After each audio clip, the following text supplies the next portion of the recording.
தென்னாடுடைய சிவனே போற்றி.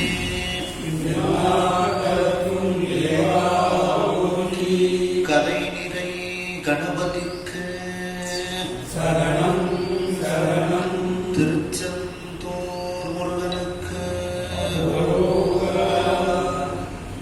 கையிலாய பரம்பரையில் சிவஞான போத நெறி காட்டும் வெண்ணை பயில் வாய்மை மெய் கண்டாம் சந்ததி கோமை ஞான பாகுபாகி குயிலாரும் பொழில் திருவாவட துறைவாள் குரு நமச்சிவாய தேவம் சயிலாதி மரபுடையோம் திருமரபு நீடோழி தழைகமாதோ.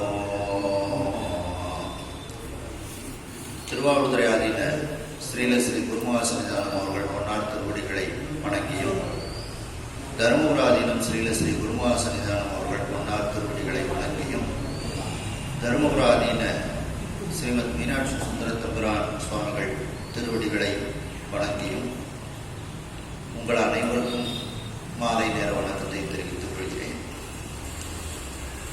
சென்ற திருவிளையாடல் புராண சிந்தனையில்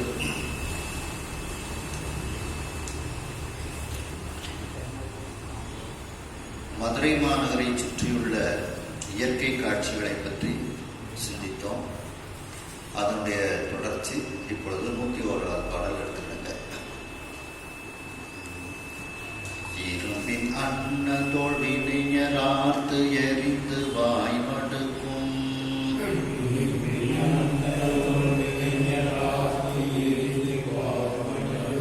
கரும்பு தின்று இடியேற்றொலி காட்டியின் சாறு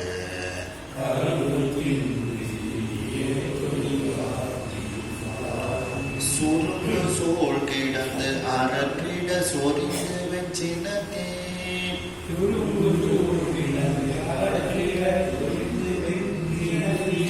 அரும்பு கண்களிரு ஒத்தர ஆலயந்திரங்கள்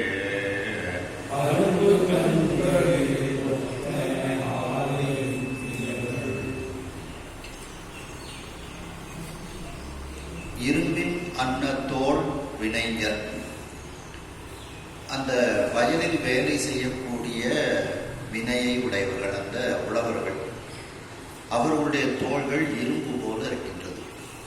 வலிமையான தோள்களை உடைய, இரும்பு போன்ற வலிமையான தோள்களை உடைய அந்த வேலை செய்பவர்கள் ஆர்த்து எரிந்து அவர்கள் அந்த வயல்களில் உள்ள கரும்புகளை எல்லாம் வெட்டி எடுக்கின்றார்கள். எடுத்து அதை ஆலையில் விடுகின்றார்கள். அந்த கரும்பு அரைக்கக்கூடிய ஆலையில் அதை கொண்டு சேர்க்கின்றார்கள். அந்த ஆலையானது அந்த ஒரு இந்த எண்ணெய் அற்றச்சி மாதிரி அந்த அதில் கரும்புகளெல்லாம் பண்ணுவாங்க. அதை வாய் மடுக்கும், அந்த கரும்புகளை வாய் மடுக்கும் கரும்பு தின்று, அந்த கரும்பை தின்று அந்த அது இடிபடும் போது அது இடி போன்று அந்த ஒலியை எழுப்புகிறது. இடி ஏற்றொலி காட்டி அந்த கரும்பு சாறு எடுக்கும்போது அதை சுற்றி அந்த கரும்பு சாற்றினுடைய இனிப்பு சுவையை குடிப்பதற்காக வண்டுகள் எல்லாம் சூழ்ந்து இருக்கின்றது. சுரும்பு சூழ் கிடந்து அரற்றிட, சுரும்புன்னா வண்டு. அந்த வண்டுகள் எல்லாம் அந்த ஆலைக்கு பக்கத்தில் சூழ்ந்து கிடந்து அவைகளெல்லாம் ரீங்காரமிட்டு கொண்டிருக்கின்றது. அரற்றிடன ரீங்காரமிட்டு கொண்டிருக்கின்றது. இது எப்படி இருக்கின்றது என்றால், ஒரு யானையானது அந்த யானை கூட்டங்கள் எல்லாம் அந்த கரும்பு வயலுக்குள் புகுந்து அந்த கரும்புகளை தின்று அவைகள் எப்படி யானை வாய்ப்பட்ட கரும்பு போல அது போல இந்த எந்திரங்கள் இருக்கின்றது அப்படிங்கிறார்.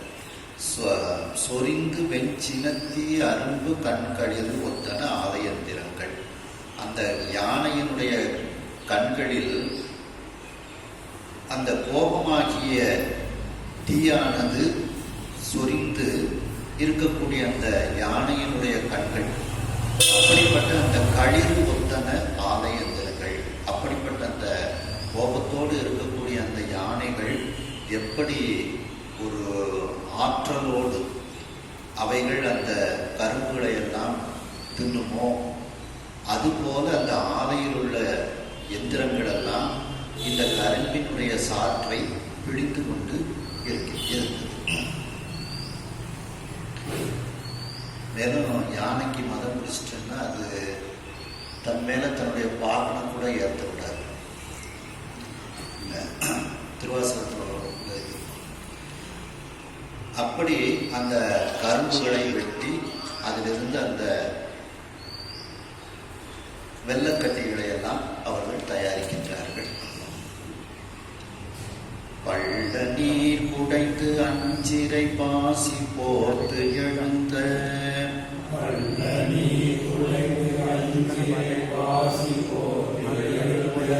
வெள்ளை அன்னத்தை கார் அன்னம் என பெடை வீழ்ந்த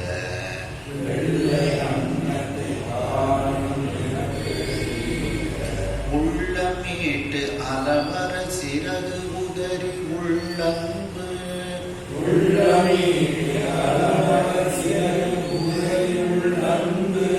கொள்ள ஆசையின் தழியை கொண்டு குடம்பை சென்று அணையும்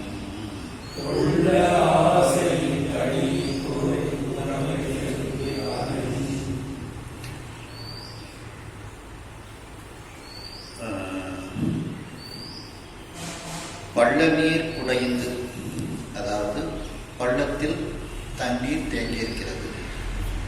அதில் அந்த அன்னப்பறவைகள் எல்லாம் நீராடுகிறது. அதான் பள்ள நீர் குடைந்து. அஞ்சிரை பாசி போட்டு எழுந்த வெள்ளை அன்னம், அழகிய ரெக்கைகளை உடைய, சிறைன ரெக்கைகள் அர்த்தம், அழகிய சிறகுகளை உடைய அந்த அன்னப்பறவை, அது அந்த அன்னமானது தண்ணீருக்குள் மூழ்குகிறது, மூழ்கி எழுந்திருக்கின்றது. அந்த பள்ளத்தில் அந்த நீர்நிலையில பாசி படர்ந்து இருக்கின்றது. அந்த பாசி படர்ந்து இருக்கக்கூடிய அந்த நீர்நிலைக்குள் அது முங்கி எழுந்த உடனே இந்த பாசி எல்லாம் அந்த வெள்ளை நிறத்தில் இருக்கக்கூடிய அன்னப்பறவைக்கு மேல படிஞ்சிருக்கு. படிச்ச உடனே இது ஒரு மாதிரி ஒரு கருப்பும் பச்சையுமா கலந்த ஒரு கருப்பு கலரா ஆயிடும். இது குளிச்சு எந்திரிக்குது. அந்த பெண் அன்னம் இதை பார்க்கின்றது, தன்னுடைய துணையை பார்க்கின்றது. இது ஏதோ காக்கா உள்ள எந்திரிச்ச மாதிரி இருக்கு, நம்ம கூட்டணி இல்லையே, நம்முடைய தலைவன் அங்கே இல்லையே அப்படின்னு சொல்லி அது ஒரு மாதிரி மனசுக்குள்ள ஒரு வேதனை அதற்கு ஏற்படுகின்றதாம். உடனே இந்த அன்னப்பறவை என்ன செய்யலாம், ரெக்கைகளை எல்லாம் உதர்ன உடனே அந்த மேலே பிடிச்சிருந்த பாசி எல்லாம் அப்படியே விலகுது, திரும்ப அது வெள்ளை கலராக மாறிடுது. உடனே அந்த பெண் அன்னமானது, ஓ இது நம்ம துணைவர் தான் அப்படின்னு நினச்சிக்கிட்டு அந்த வெள்ளை எண்ணம் தன்னுடைய கூட்டுக்குள் அந்த ஆண் அன்னத்தை அழைத்து செல்கின்றது அப்படின்ட்டு ஒரு அருமையான ஒரு உதாரணமாக சொல்றாங்க. பள்ள நீர் குடைந்து அஞ்சிரை பாசி போர்த்து, அந்த பள்ளத்தில் இருக்கக்கூடிய அந்த நீர்நிலையில் குடிக்கக்கூடிய அழகிய ரெக்கைகளை உடைய அந்த அன்னமானது பாசி போர்த்து எழுந்த வெள்ளை அன்னத்தை, பாசி மேலெல்லாம் படிஞ்சிருக்கு, அதுல அப்படி எழுந்திருக்கக்கூடிய அந்த வெண்மையான அன்னம் இப்பொழுது எப்படி இருக்கின்றது, கார் அன்னம், கார்னா கருப்பு, கருப்பு அன்னமாக வெளியே வருகின்றது. பாசியெல்லாம் மேல படிச்சு உடனே அதனுடைய பெடை, அதனுடைய அந்த துணைவியான அந்த பெண் அன்னம் என்ன பார்க்கின்றது, அதை கார் அன்னம் என பெடை வீழ்ந்த உள்ளம் மீட்டு அளவர, அதனுடைய உள்ளம் துன்பப்படுகிறது, நம்முடைய துணைவரை காணவில்லையே என்று துன்பப்படுகிறது. அந்த மனம் சுழற்சி, அந்த துன்பத்தை நீக்குவதற்காக அந்த ஆணன்னம் என்ன செய்கின்றதா, சிறகு உதறி, ரெக்கைகளை உதறுகிறது, சிறகுகளை உதறுகிறது. உடனே அது பழைய வெள்ளை கலராக வந்துடுது. அந்த அன்னத்தை பார்த்த உடனே இந்த பெண் அன்னத்திற்கு அதன் மீது அன்பு ஏற்படுகிறது. அதனால் உள்ளன்பு கொள்ள ஆசையின் தடியை ஒரு ஆசையோடு அதை தழுவி கொண்டு உடம்பை சென்று அடையும். தன்னுடைய கூட்டுக்குள் சென்று அந்த ஆணனமும் பெண்ணனமும் வீற்றிருக்கின்றன அப்படின்ட்டு இதுல ஒரு சொல்றார். இதை எனக்கு சிந்திச்ச உடனே எனக்கு ஒரு சிவஞான சித்தியாரில் ஒரு பாட்டு ஞாபகம் விட்டாங்க. இதுவும் அதுவும் ஒப்புமைக்காக வேண்டி சொல்லலை. இந்த பாசிபடு கூட்டம் அப்படிங்கிறது சிவஞான சித்தியாரில் ஒரு பாட்டு வரும். அந்த பாட்டு இந்த பாசி போர்த்து அப்படின்னு சொன்னோடனே எனக்கு வந்த பாடல் ஞாபகத்துக்கு அதான். பாசிபடு கூட்டத்தில் கல்லினை விட்டு எறிய படும் பொழுது நீங்கி அது விடும் பொழுதில் பறக்கும். ஆசுபடு மலம் மாயை அரும் கண்ணும் அனைத்தும் அரண்நடியை உணரும் போது அகலும் பின் அணுகும். நேசமுடும் திருவடிகள் நீங்காதே தூங்கும் நினைவு உடையோர் நின்றுடுவர். நிலை அதுவேயாகி ஆசையோடும் அங்கும் இங்கும் ஆகிய அலமரோர் அரும் பாசம் அரும் வகை அருளின் வழிமுறைப்பான். இந்த பாட்டு டக்குன்னு ஞாபகத்துக்கு வந்துச்சு. இந்த பாசி வளர்ந்த இதுன்னு சொன்ன உடனே இந்த பாட்டு தான் எனக்கு ஞாபகம் வந்துச்சு. அப்போ அந்த சிவ நினைவோடு நாம் இருக்கும் பொழுது நம்மை அந்த ஆணவம் கர்மம் மாயை அப்படிங்கிறது நம்மை அது பற்றாது. அந்த நினைவிலிருந்து நாம விலகும் பொழுது அது நம்மை பற்றும். எப்படி அந்த பாசி கல்லை போடும்போது அது விலகுது, திரும்ப ஒன்றா சேர்ந்தது. அப்போ இது நம்முடைய வாசனா மலத்தின் காரணமாக இது ஏற்படுகிறது. அப்ப இதை நீக்குவதற்கும் அடுத்தால வழி சொல்றாங்க. அதை நீக்குவதற்கு என்ன செய்யணும் அப்படின்னா, இப்ப அந்த மும்மலங்களும் நம்மை பற்றும் பொழுது இந்த ஆசை தரும் உலகம் எல்லாம் அகதை தேரான் என்று அறிந்து அகல வேண்டும். இதெல்லாம் காணல் நீர் போன்றது. இந்த ஆசை தரக்கூடிய உலக இன்பங்கள் எல்லாம் காணல் நீர் போன்றது அப்படின்னு நாம முதல்ல அதிலிருந்து அகல வேண்டும். ரெண்டாவது என்ன செய்யணும் அப்படின்னா, ஓசை தரும் அஞ்செழுத்தை விதிப்படி உச்சரிக்க வேண்டும். அஞ்செழுத்தை நம்ம உச்சரிக்க ஆரம்பித்து விட்டோம் என்றால் அந்த முக்தி பஞ்சாக்கரத்தை இதுல திருவருட்பயன்ல சொல்றாரு பார்த்தீங்களா, நம் முதலா போதில் அருள் நாடாக சிம்முதலா போதினி சென்று அப்படின்ட்டு. அப்படி அந்த பஞ்சாக்கரத்தை ஜபத்தை நம்ம பண்ண ஆரம்பிக்கும் போது மீண்டும் அதை விலக வேண்டியது விலகி அப்படிங்கிற இந்த பாட்டு எனக்கு இதை பாசி போர்த்தது அப்படின்னு சொன்னோன்னா இந்த சிவஞான சித்தியாக உள்ள பாட்டுல ஞாபகம் இருந்துச்சு.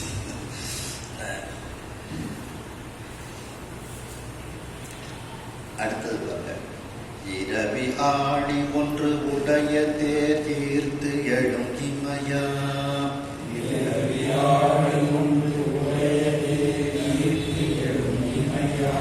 உறவினா நிமிர்ந்து அகில்வன பொங்க வாய்த்தளிர்கள்,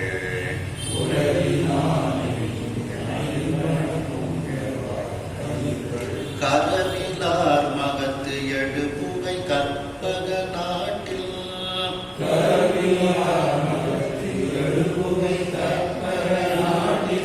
பரவி வாட்டுவ பணியன பங்கைய பொய்கை,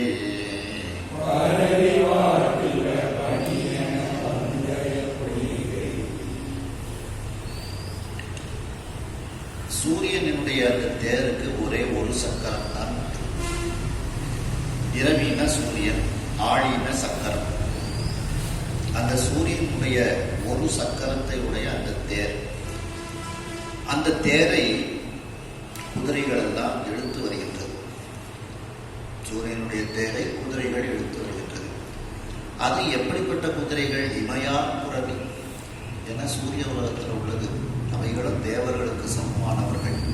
கண்ணிமைக்காத அந்த புரவி, அப்படிப்பட்ட அந்த குதிரைகள்லாம் இழுத்து வருகின்றது. அது மதுரை மாநகருக்கு புறநகருக்கு வந்தவுடனே அங்கே இருக்கக்கூடிய அந்த சோலைகளில் இருக்கக்கூடிய இளந்தளிர்களை எல்லாம் பார்த்து அதுவும் அந்த இளந்தளிர்களை சாப்பிடுகின்றது. அப்ப சூரிய உலகத்தில் உள்ள அந்த குதிரைகளே சாப்பிடக்கூடிய அளவிற்கு இங்கே இளமையான தளிர்கள் அந்த சோலைகளில் நிறைந்து கிடக்கின்றன அப்படிங்கிற. இரவி ஆழி ஒன்று உடைய தேர், சூரியன் ஆடின சக்கரம். அந்த சக்கரம் ஒரு சக்கரத்தை உடைய அந்த தேரை ஈர்த்து எழும் இமயா புரவி, வேகமாக இழுத்து கொண்டு செல்லக்கூடிய அந்த இமயா புரவியாக இருக்கக்கூடிய அந்த குதிரைகள் எல்லாம் பொங்கர்வாய் தளிர்கள் நானிமிர்த்து அயில்வன. அந்த மதுரை நாட்டில், மதுரை பகுதியில் இருக்கக்கூடிய அந்த சோலைகளில் இருக்கக்கூடிய பொங்கர்வாய் தளிர்கள்னா அந்த சோலைகளில் இருக்கக்கூடிய இளந்தளிர்களை நானிமிர்த்து அயில்வன, நாவினால் அதை பறித்து தின்று கொண்டிருக்கின்றது. அயிலுதல், அயில்வன அப்படின்னா உண்பது, தின்பது அப்படின்னு அர்த்தம். அயில்வன கரவிலார் மகத்து எழுப்புவை, குற்றம் இல்லாதவர்கள். கரவுனா குற்றம், வஞ்சனை. அந்த வஞ்சனை இல்லாதவர்கள் வேள்விகள் செய்கின்றார்கள். மகம்னா வேள்வி. அந்த வேள்வியிலிருந்து எழக்கூடிய புகைகள் மதுரையில் இருக்கக்கூடிய அந்த அந்தணர்கள் எல்லாம் வஞ்சனை இல்லாத அந்தணர்களாக இருக்கின்றார்கள். அவர்கள் செய்யக்கூடிய அந்த வேள்வியிலிருந்து எழக்கூடிய அந்த புகைகள் அந்த கற்பக மரணங்கள் இருக்கக்கூடிய அந்த ஒரு நாட்டிற்கு செல்கிறது. கற்பக நாட்டிற்கு அந்த வேள்வி புகை சென்று பரவுகிறது. இது எப்படி இருக்கின்றது என்றால், ஒரு தாமரை தடாகமே குளிர்ச்சி. அந்த தாமரை தடாகத்தை மேல பனி சூழ்ந்துச்சுன்னு வச்சுடுங்க, இன்னமும் குளிர்ச்சி அதிகமாக இருக்கும். அந்த பனி வாட்டக்கூடிய பனி, துன்பத்தை தரக்கூடிய பனி. அப்படி பனி வாட்டுவ எதை? பங்கைய பொய்கை, தாமரை பூத்திருக்கக்கூடிய அந்த பொய்கையை அந்த பனியானது எப்படி மேலே படிந்து வாட்டி கொண்டிருக்கின்றதோ அதுபோல இந்த புகைகளும் பனி போல அந்த கற்பக நாட்டிற்கு சென்று அங்கே இருக்கின்றது. அப்படின்னா அப்போ வாட்டுவேன்னு ஏன் சொல்றாங்க அப்படின்னா, ஏற்கனவே இந்திரன் வேள்வி தலைவன், மகத்தலைவன்னே இந்திரனுக்கு பேரு. அப்படிப்பட்ட வேள்விக்கு தலைவனாக இருந்து நிறைய வேள்விகள் செய்யக்கூடிய அந்த கற்பக நாட்டுக்கே இந்த வேள்வி புகை போய் மேலும் அந்த வேள்வி புகையோடு சேர்ந்து கொள்கிறது. அதனால இந்த பங்கைய பொய்கை எப்படி குளிர்ச்சியோ அது மேல இன்னமும் பனிப்படர்ந்து இருப்பது போல இந்த வேள்வி புகைகள் அந்த வேள்வி அதிகமான இடத்திற்கு செல்கிறது. அந்த அளவிற்கு மதுரை மாநகரத்தில் வேள்விகள் எல்லாம் நடத்தப்படுகின்றது அப்படின்னு சொல்றாங்க. அடுத்து, பிறங்கும் ஆலவாய் அகத்துள் எம்பிரான் அருளால் வந்து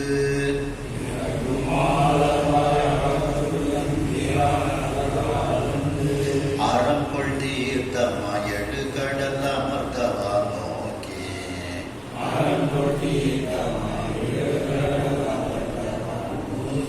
கரங்கு தென்திரை பெரும்புற கடலும் வந்து யூர்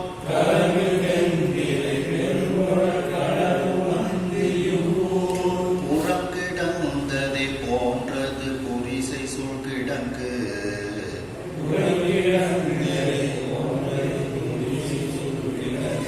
அடுத்து, மதுரையை சுற்றி அகழிகள் அந்த தலைநகரை சுற்றி இருக்கின்றது. ஒரு நகரம், தலைநகரம் அப்படின்னா அதற்கு இந்த வர்ணனைகள் எல்லாம் எழுதணும். அகழி, மதில் சுவர், அந்த மதிலில் இருக்கக்கூடிய எந்திரங்கள், போரிடக்கூடிய அந்த ஆயுதங்கள், இந்த ஏவுகணைகள்லாம் இப்போ சொல்கிறோம் பார்த்தீங்களா, இதே மாதிரி அப்ப ஏவுகணைகள், அந்த இதெல்லாம் வர்ணிக்கணும். அதில் இப்போ அகழியை பற்றி வர்ணிக்கின்றார்கள்.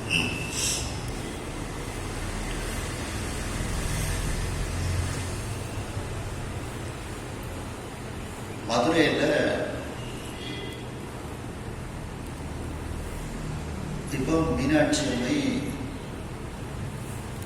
சோமசுந்தர பெருமான் ஆட்சி நடக்கின்றது.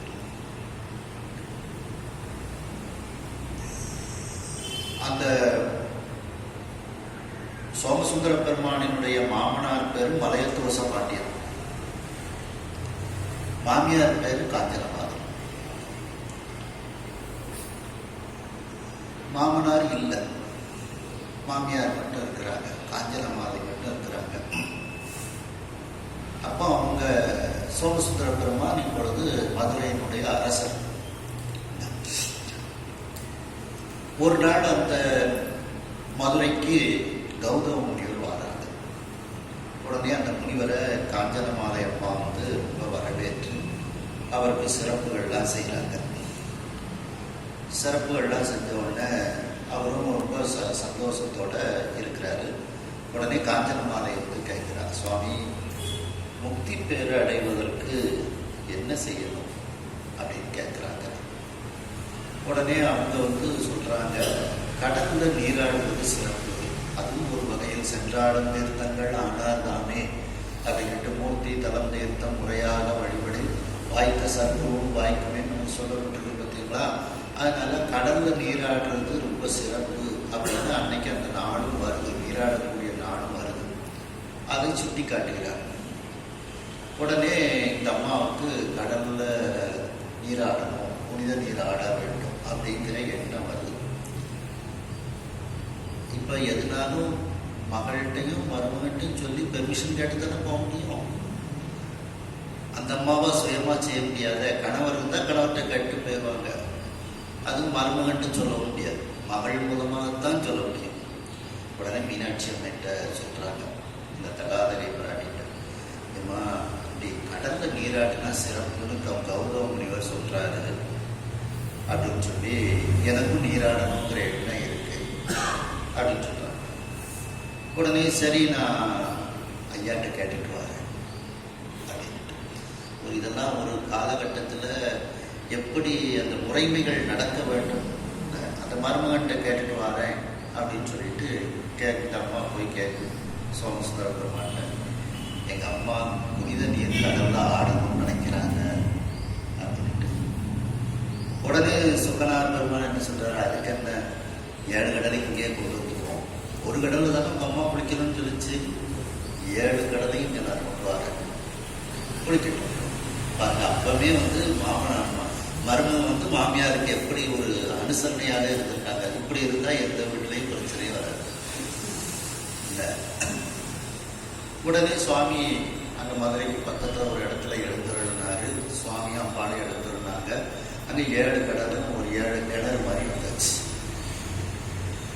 7 கடல்கள் எதெல்லாம் அப்படின்னா, பால் கடல், தயிர் கடல், நெய் கடல், தேன் கடல், கருப்பஞ்சாற்று கடல், உப்பு கடல், நன்னீர் கடல், 7 கடல். இல்லை 7 கடல் மணலை அழகுடன் அதிகம் எனதிடம் பிறவி அவதாரம் அப்படின்னு திருக்குறள் அப்படின்னு சொல்லுவாங்க. அப்படி 7 கடலும் அங்கே 7 கிணறுகளாக வந்தாச்சு. சரி இதில் அம்மா குளிக்க சொல்லி அப்படின்ட்டு சுவாமியா அங்கே உட்கார்ந்துருக்கிறார். சுவாமியா பாடிட்டு இருக்கிறார்கள். உடனே இந்த அம்மா வந்து அந்த கௌதம முனிவர்கிட்ட கேட்குறாங்க, எப்படி குளிக்கக்கூடிய முறை என்ன, அது என்ன சம்பிரதாயத்தோட குளிக்கணும் அப்படின்னு சொல்லி கேட்குறாங்க. உடனே கௌதம முனிவர் சொல்றாரு, ஒன்று கணவன் கையை பிடிச்சிக்கிட்டு குளிக்கணும், இல்லை மகன் கையை பிடிச்சிக்கிட்டு குளிக்கணும், இல்லை பசுவினுடைய கன்றினுடைய வாழை பிடிச்சிக்கிட்டு குளிக்கணும் அப்படின்றார். 3 தனியாக குளிக்கக்கூடாது அப்படின்னு சொன்னோன்னா உடனே கௌதம முனிவர்கிட்ட வருத்தப்படுதான், எனக்கு தான் அந்த பாக்கியம் இல்லையே, கணவன் கையை பிடிக்க முடியாது, இல்லை மகன் இல்லை, சரி ஒரு பசுவினுடைய கன்றை பிடிச்சிக்கிட்டு நான் குளிக்கிறேன் அப்படின்னு சொன்ன உடனே மீனாட்சி அம்மை அதை கேட்டுட்டு கணவர்கிட்ட சொல்றா, இப்படி எங்கள் அம்மா வருத்தப்படுது அப்படின்னு சொன்னோன்னா, அப்படியா சரி. இப்போ அந்த மலையத்துவச பாண்டியன் யாரு, காஞ்சனமாலையினுடைய கணவன் வந்து இந்திரலோகத்தில் இருக்கிறாங்க. இந்திரனை போல அவர் சௌக்கியமா இருக்கிறார், அவர் அங்கே வர சொல்லணும் அப்படின்னு சொல்லி வர சொல்றாரு. நீங்க வாங்க அப்படின்ட்டு உடனே அந்த மலையத்துவச பாண்டியன் வந்துட்டார். சுவாமி இருக்கக்கூடிய இடத்துக்கு வந்தோன்னு சாமியை போய் வணங்கணும்னு கீழே விழ போறாரு. மாமனார் மருமகன் தாண்ட விழக்கூடாதுதான். அதனால உடனே சுவாமி எந்திரிச்சு தழுவி கொள்கின்றாராம். மருமகனும் மாமனாரும் தழுவி கொள்ளுதாங்க. சுவாமி வந்து காலில் விழக்கூடாது மாமனார். இந்த வரலாறு வருது 9வது கதையில இது வரும். அப்போ இன்னும் கொஞ்சம் நம்ம தெளிவாக பார்க்கலாம். உடனே அப்படி தன்னுடைய மாமனாரை தழுவி கொண்டு நீங்களும் போய் 2 பேருமா சேர்ந்து குளிங்க அப்படின்னு சொல்லி சொல்றாங்க. உடனே இந்த அம்மா கணவர் வந்த உடனே அந்த தன்னுடைய வீட்டுக்கு போய் தன்னுடைய அரண்மனைக்கு போய் மங்களத்தாலி எல்லாம் எடுத்து போட்டுட்டு வராங்க. முக்குத்தி, மங்களத்தாலி, கைக்கு வளையல், இந்த பொருட்களை எல்லாம் கணவன் வந்துட்டார்ல, அதையெல்லாம் அந்த மங்கள பொருட்களை எல்லாம் எடுத்து அணிந்து கொண்டு அந்த தன்னுடைய கணவனுடைய கையை பிடித்து கொண்டு அந்த 7 கிணறு 7 கடல்கள் அதில் குளிச்சு இருக்காங்க. இப்படி அந்த சிவபெருமான் மதுரை மாநகரத்தில் 7 கடல்களையே 7 தீர்த்தங்களாக கொண்டு வந்தார். அப்போ இந்த மதுரை இதை பார்த்து கொண்டு அந்த பெரும்புறக்கடல்னா ஆகாயத்தில் இருக்கக்கூடிய பெரிய கடல். மழை நீரெல்லாம் அங்கு கடலாக அங்கங்கே தேங்கி இருக்கு. பார்த்தீங்களா, உலகத்தையே கற்பனை பண்ணி பாருங்க. நம்ம ஊர் மேகத்தை மட்டும் கார் மேகத்தை மட்டும் கற்பனை பண்ணாதீங்க. உலகத்தில் உள்ள அத்தனை கார் மேகத்தையும் கற்பனை பண்ணி பாருங்க. அது எவ்வளவு பெரிய கடல். அந்த பெரும்புற கடலே இந்த மதுரை மாநகரத்தினுடைய அகழியாக வந்து இருக்கின்றன. 7 கடலே வந்தாச்சு. நாம எதுக்கு ஆகாயத்தில் இருக்கணும்? நாம மதுரை மாநகரத்து அகழியாக இருப்போம் அப்படின்னு பெரும்புற கடல் வந்து மதுரை மாநகரத்தினுடைய அகழியாக இருக்கலாம். அப்படிப்பட்ட மிகப்பெரிய அகழியை கொண்டது மதுரை மாநகரம் அப்படின்னு இந்த பாட்டில் சொல்றாங்க. விரங்கும் ஆலவாய் அகற்றுள் மிக சிறப்பு வாய்ந்த அந்த ஆலவாய் என்ற மதுரை அந்த நகரத்தில் எம்பிரான் அருளால் வந்து அந்த சொக்கநாத பெருமானினுடைய அருளின் காரணமாக வந்து அறம்கொள் தீர்த்தமாய் அறத்தை தரக்கூடிய அந்த தீர்த்தமாக 7 கடல் அமர்ந்தவா நோக்கி 7 கடல்களும் சொக்கநாத பெருமானினுடைய ஆணைக்கு கட்டுப்பட்டு அறம் செய்யக்கூடிய தீர்த்தமாக அந்த 7 கடலும் இப்பொழுது மதுரை மாநகரத்தில் கொண்டு அமர்ந்து விட்டது. இதை பெரும் புறக்கடல் ஆகாயத்தில் இருக்கக்கூடிய கடல் பார்த்துச்சான். நாமளையா அங்க இருக்கிறோம், மதுரை மாநகரத்தோட அகழி போல இருக்கும். அப்படி அந்த பெரும்புறக்கடலை போல அந்த மதுரை மாநகரத்தினுடைய அகழி மிக பெரியதாக இருந்தது அப்படின்னு சொல்றாங்க. அமர்ந்தவா நோக்கி கலங்கு தென்திரை பெரும்புறக்கடலும் வந்து ஆரவாரத்தோடு இருக்கக்கூடிய தெளிந்த அலைகளை உடைய பெரும்புறக்கடல்னா அதை கொடுத்துருக்காங்க. பார்த்தீங்களா, ஆகாயத்துக்கு அப்பா உலகத்தை சுற்றியுள்ள கடல். அப்படி அந்த கார் மேகமாக எங்கும் இருக்கக்கூடிய அந்த தண்ணீர், அந்த கடலே இங்கு வந்து இந்த மதுரை மாநகரத்தினுடைய அந்த அகழிக்குள் வந்து கிடந்தது போல அந்த தண்ணீர், அந்த அகழியானது மிகப்பெரிய காலம் மிகுந்த அகழியாக அந்த அகழி இருந்தது அப்படின்ற பெரும்புற கடலும் வந்து இவ்வூர் புறங்கிடந்ததே போன்றும், இந்த ஊருக்கு புறத்தில் அகழியாக கிடந்தது போன்று குரிசை சூழ் கிடங்கு, அதில் சூழ்ந்த அந்த கிடங்கு அகழியானது அவ்வளவு மிகப்பெரிய பிரம்மாண்டமாக தண்ணீரை தேக்கிக் கொண்டு அது இருந்தது. இது அந்த 7 தீர்த்தத்துக்கு இந்த கதையை சொன்னதான் புரியும். 7 கடல் தீர்த்தம் அங்க வந்து அமர்ந்து விட்டது. எரியும் வாழையும் அடிக்கடி எழுது உடல் பரப்பே,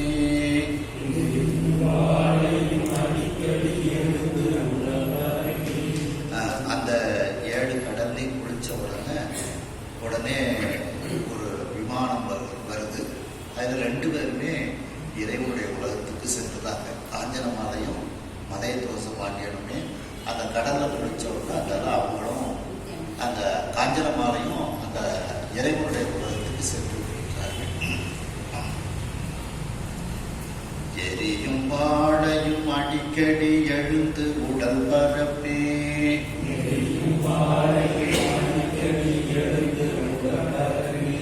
பரியும் ஆமையும் வாழோடு கேடனம் பற்றி,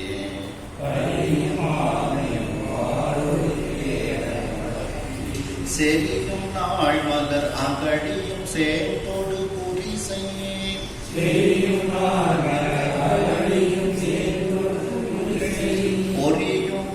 அன்றி உடன்று போல் புரிவது போலும்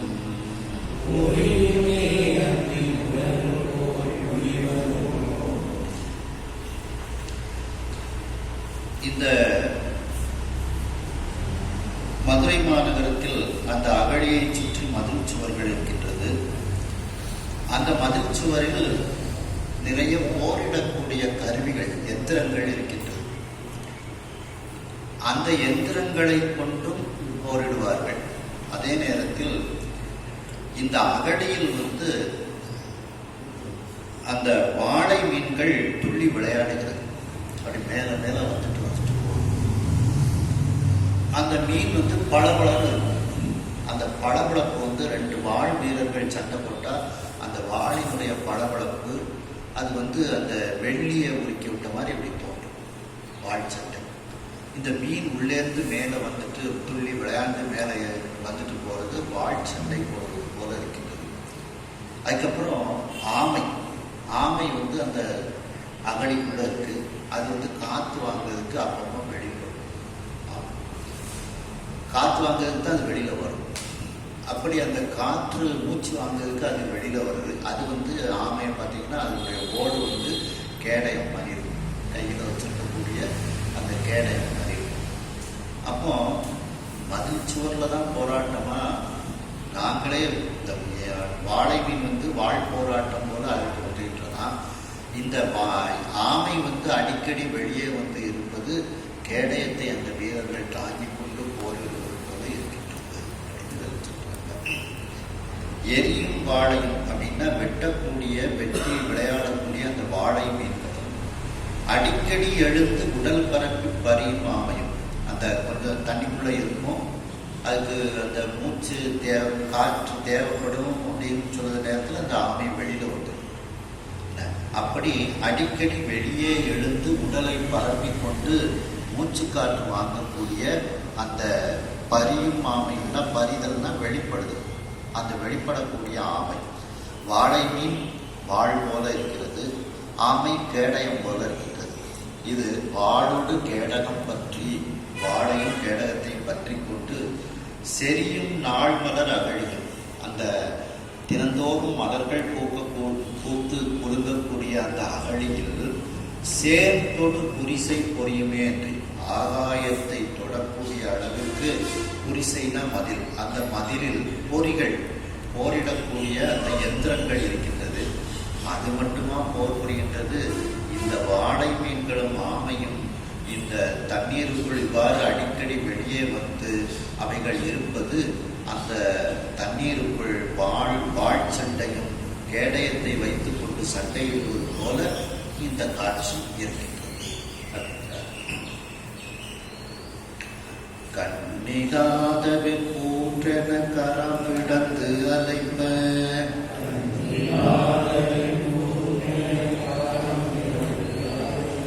மண்ணினார் எவரேனும் இம்மடுவிளை வீழ்ந்தோர்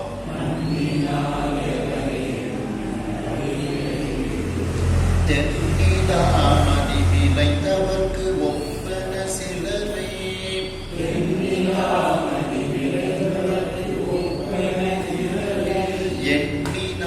இருள் நரகம் நீத்து ஏறினும் ஏறார்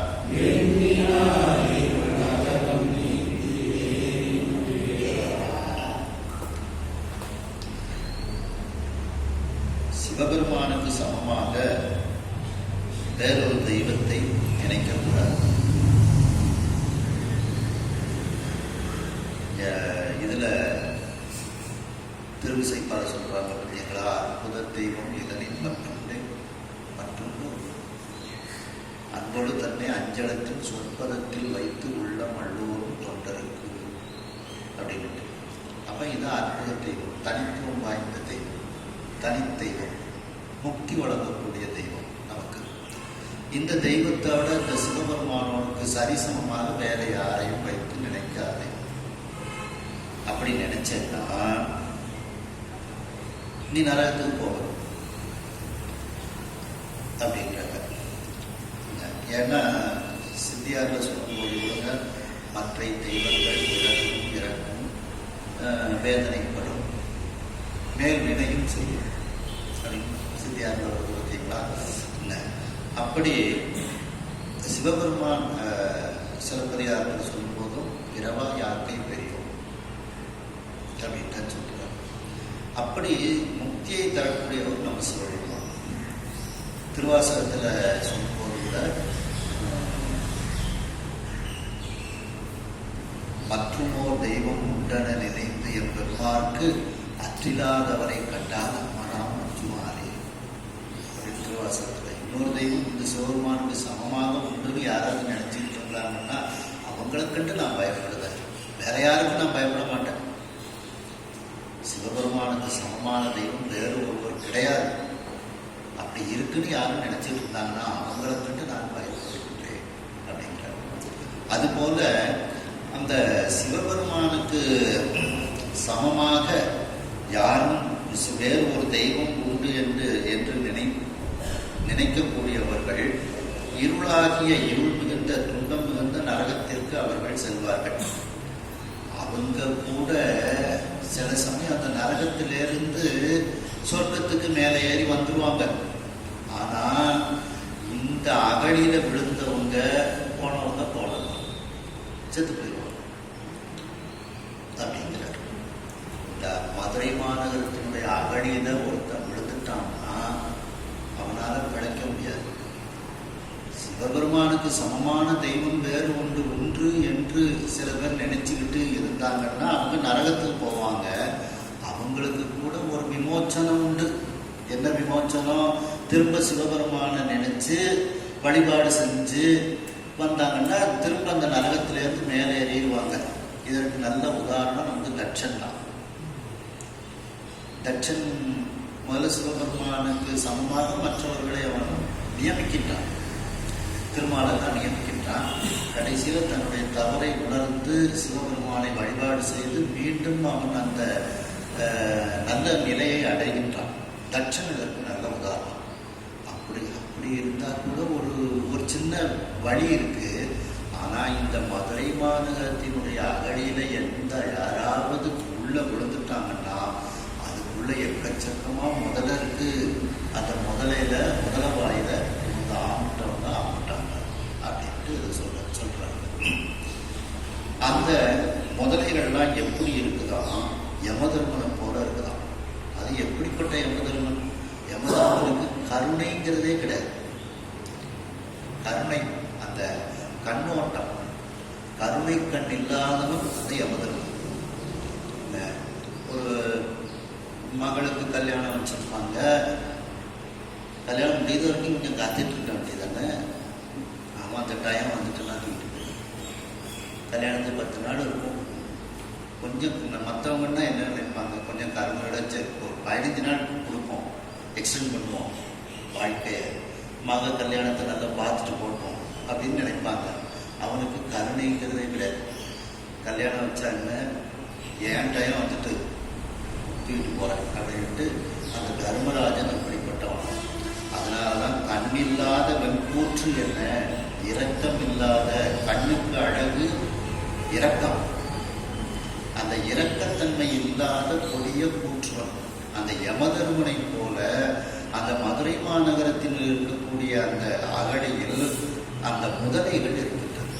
கராம் கிடந்து அலைந்த, கராம்னா முதலைகள் கிடந்து அலைந்து கொண்டிருக்கின்றது.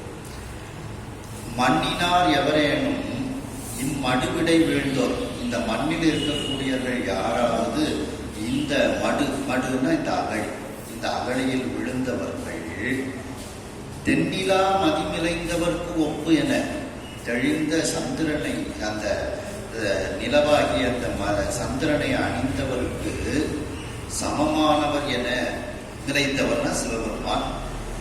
அந்த சிவபெருமானுக்கு சமமானவர் என சிலரை எண்ணினார். வேறு ஒரு தெய்வத்தை யாரெல்லாம் நினைக்கின்றார்களோ அவர்கள் எதை அடைவார்கள்? முதல்ல இருள் நரகத்தை முதல்ல அடைந்தாங்க. அடைஞ்சதுக்கு அப்புறம் அந்த நரகத்தில் இருந்து மீண்டு ஏறி விடுவார்கள். அந்த நரகத்தில் இருந்து மீண்டு ஏறி விடுவார்கள். ஆனால் யார் இந்த மடுவிடை விழுந்தவர்கள் ஏற மாட்டார்கள். ஏன்னா அப்படிப்பட்ட கொடுமையான கருணை இல்லாத அந்த முதலைகள் எல்லாம் அங்கே இருக்கின்றது அப்படின்னா அவ்வளவு காவல் வாய்ந்த அகழி அப்படின்னு சொல்றாங்க. உமிழடர்ந்த செந்தாமரை கொடி முகில் கோங்கில்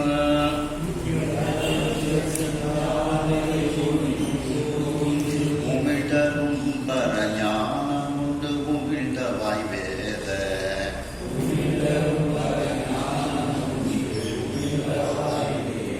தமிழறிந்து வைதிகமுடன் சைவமும் நிறுத்தும்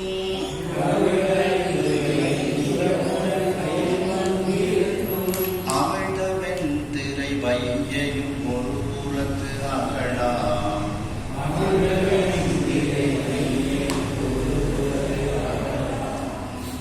அந்த குமிழடர்ந்த செந்தாமரை கொடி, அந்த குமிழ மரம், அந்த மலர் போன்று மலர்ந்திருக்கக்கூடிய அந்த செந்தாமரை கொடி போன்று இருக்கக்கூடிய அந்த அம்பிகை,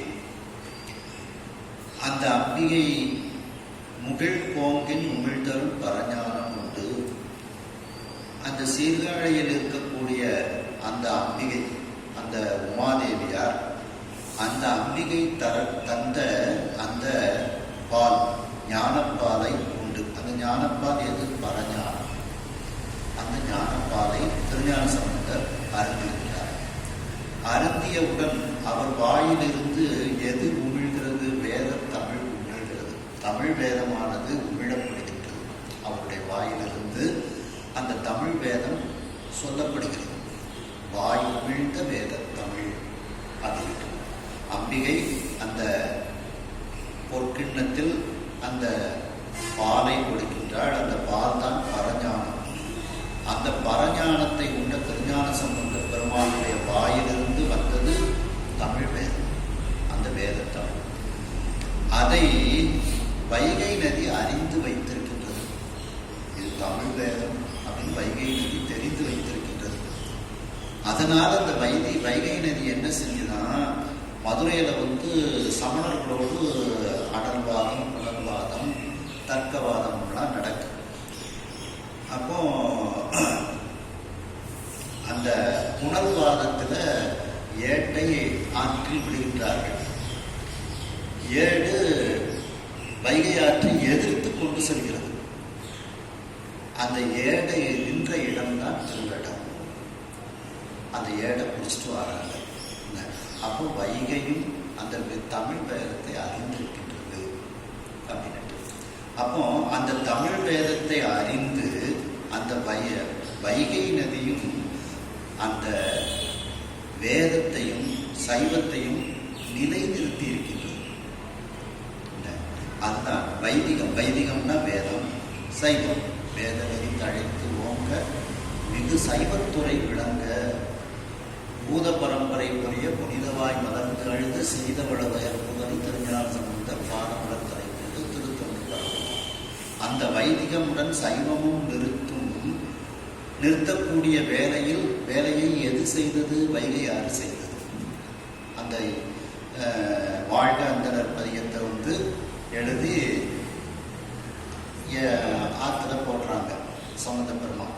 வாழ்க அந்தனர் வாடவர் ஆடினம் வீழ்க தன்முனல் வேந்தனும் ஓங்குக வாழ்க தீயது எல்லாம் அரண்நாமனே சூழ்க வையகமும் துயர் தீர்ந்தது அப்படின்ட்டு அந்த பாசுரம் அப்படியே எதிர்த்து கொண்டு செல்கிறது. அந்த தமிழ் வேதத்தை வைகை நதியும் தெரிந்து அது அந்த வேதத்தையும் சைவத்தையும் நிலைநிறுத்தியது. அப்படிப்பட்ட அந்த வைகை நதியில் அமிழ்தம் போன்ற வெண்மையான அலைகள் அடித்துக் கொண்டிருக்கின்றது. அப்படிப்பட்ட அமிழ்தம் போன்ற வெண்மையான அலைகளை உடைய வைகை நதியும் அந்த மதுரை மாநகரத்திற்கு ஒரு பக்கத்தில் அகழியாக செயல்படுகிறது. அந்த வைகை நதியும் நீங்க கடந்து வந்துட முடியாது மதுரை மாநகரத்துக்கு. அதுவும் ஒரு புறத்து அகழியாக அது இருக்கின்றது. பொதுவாக பார்த்தீங்கன்னா ஒரு நகரம், ஒரு நாடுன்னு எடுத்துக்கிட்டா ஒரு பெரிய நதியை ஒட்டி தான் அமைப்பாங்க. ஏன்னா அந்த நதியே ஒரு அரணாக, ஒரு காவலாக, அந்த நதியை தாண்டி அவங்களால வர முடியாது. அந்த நதியவே கொஞ்சம் ஆழப்படுத்தி தான் வச்சிருப்பாங்க அந்த நகரத்துக்கு ஒட்டி. அதில் தண்ணீரை தேக்கி வச்சிருப்பாங்க கோடை காலத்திலையும். அப்படி அந்த வைகை நதியே அந்த மதுரை மாநகரத்திற்கு ஒரு பெரிய அகழியாக இருக்கின்றது. பிள்ளையும் பெடை அன்னம் சேவனும் பிரியா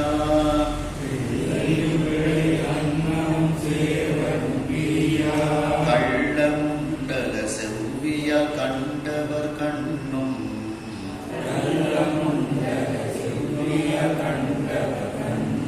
உள்ளமும் திரும்பாவகை சிறைப்படுத்து ஓங்கும்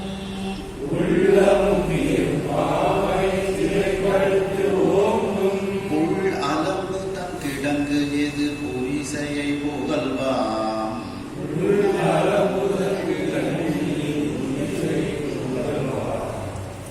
அந்த அகழியில ஆணெண்ணமும் பெண்ணெண்ணமும் இணைபிரியாமல் இருக்கின்றது. அந்த ஆணெண்ணம் பெண்ணெண்ணத்தோடு அதனுடைய குஞ்சுகள் பிள்ளைகளும் இருக்கின்றது. இவைகளெல்லாம் மேலும் அந்த தேன் பொருந்திய தாமரை பூக்கள் எல்லாம் அங்கு செவ்வியா அழகாக பூத்திருக்கின்றது. அதுல இந்த ஆணெண்ணம் பெண்ணெண்ணம் அதனுடைய குஞ்சுகள் இவைகள்லாம் இருக்கின்றது. இதை பார்த்தால் பார்த்து கொண்டே இருக்கலாம். கண்ணுக்கு குளிர்ச்சியான ஒரு இயற்கை காட்சி. அந்த இயற்கை காட்சியை நம்ம பார்க்கும்போதே நம்முடைய மனம் அதில் ஒரு நிம்மதியை அடையும்.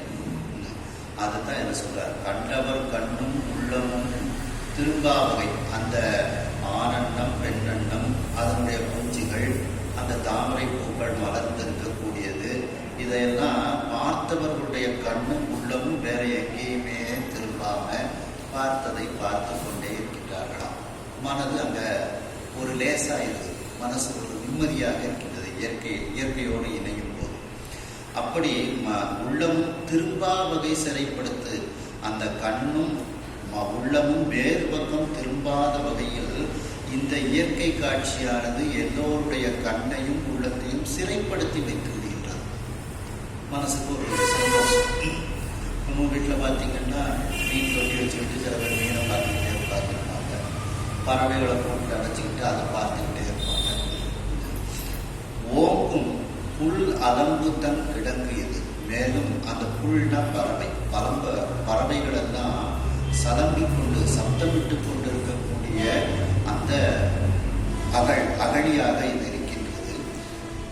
இப்படிப்பட்ட ஒரு இயற்கை சூழ்ந்த அகழியாக அந்த அகழி இருக்கின்றது. அடுத்து நாம் புரிசையை புகழ்வான். புரிசை அப்படின்னா மதில் சுவர்னு அர்த்தம். புரிசைனா மதில் சுவர்.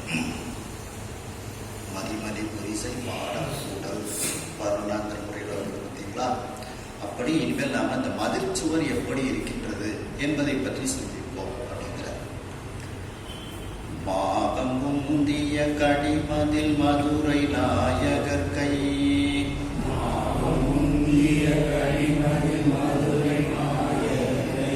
நாகம் என்பதே தேற்றம் அந்நகர் மதில் விழுங்கி.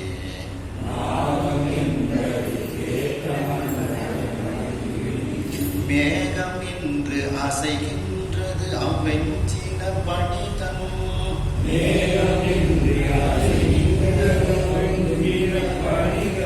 ஆகம் ஒன்று தோல் உரிமட நெழிவதே ஆகும்.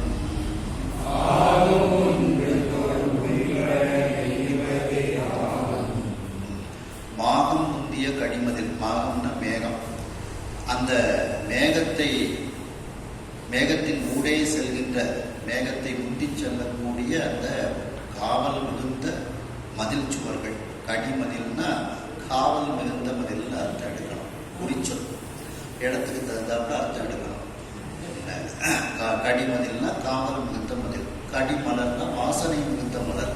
அது எதை சார்ந்திருக்கின்றதோ அதுக்கு தகுந்தாப்புல அர்த்தம் மாறும். சாத ஒரு தவறு நனி கழிக்கிற மாதிரி கடியெல்லாம் அந்த இதில். அப்போ அந்த காவல் மிகுந்த மதில் சுவரானது மதுரை எது போல இருந்தது என்றால், மதுரை நாயகராகிய சொக்கநாத பெருமானினுடைய கையில் அணிந்திருக்கக்கூடிய நாகம் போன்று. நாகம்தான் அந்த மதில் சுவர். சொக்கநாத பெருமான் கையில் அணிந்திருக்கக்கூடிய நாகம், நாக கண்கணம் தான் அந்த பார்த்தீங்கன்னா ஆலவாய். அந்த ஆலவாய்ங்கிறதுனால அந்த மதுரை மதில் சுவரும் அந்த நாகமாக இருக்கின்றது என்பதே தேற்றம். அதுதான் தெளிவு. அந்த பாம்பு தான் அந்த மதில் சுவராக இருக்கின்றது. அந்நகர் மதில் விழுங்கி மேகம் நின்று அசைகின்றது.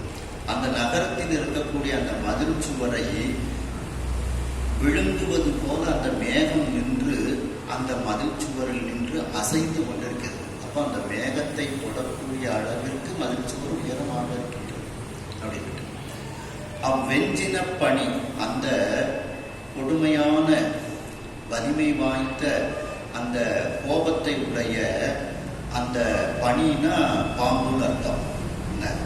அந்த பாம்பினுடைய ஆகம் ஒன்று தோல் உரிபட எழுவதே ஆகும். அதனுடைய உடம்பில் உள்ள அந்த தோல் உரிஞ்சு தோலை உரிக்கும் பாம்பு. அப்படி உரிக்கும் போது அது நெளிஞ்சு கொடுக்கும். அந்த தோலெல்லாம் கொஞ்சம் நெகழ்த்தி கொடுக்கும். தோலை அதை உரிக்கும். அது சித்தியாரில் சொல்லுவாங்க பார்த்தீங்களா, அந்த ஆணவத்தை நீக்கிறதுக்கு இன்னும் 2 கட்டு போடும். அப்போ அந்த ஆணவ கட்டானது லூஸ் ஆகிடும். அதாவது அந்த மாயை கண்மத்தை வச்சு வலிய 2 கட்டு போட்டோம்னா ஆணவம் கொஞ்சம் லூஸ் ஆகிடும். அது மாதிரி அந்த பாம்பு முதல்ல நெடிஞ்சு கொடுக்குமா.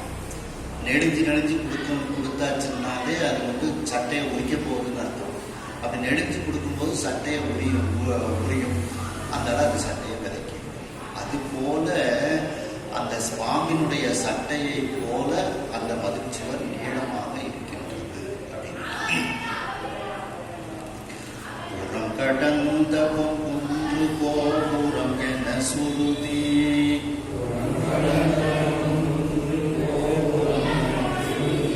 சிரம் கடந்தவர் தென்னராயிருந்தனர் திருந்தார்,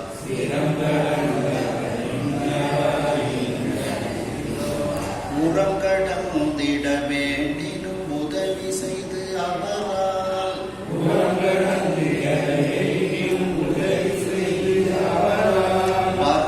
தந்திட பெற எதிர் நிற்பதுமானும்.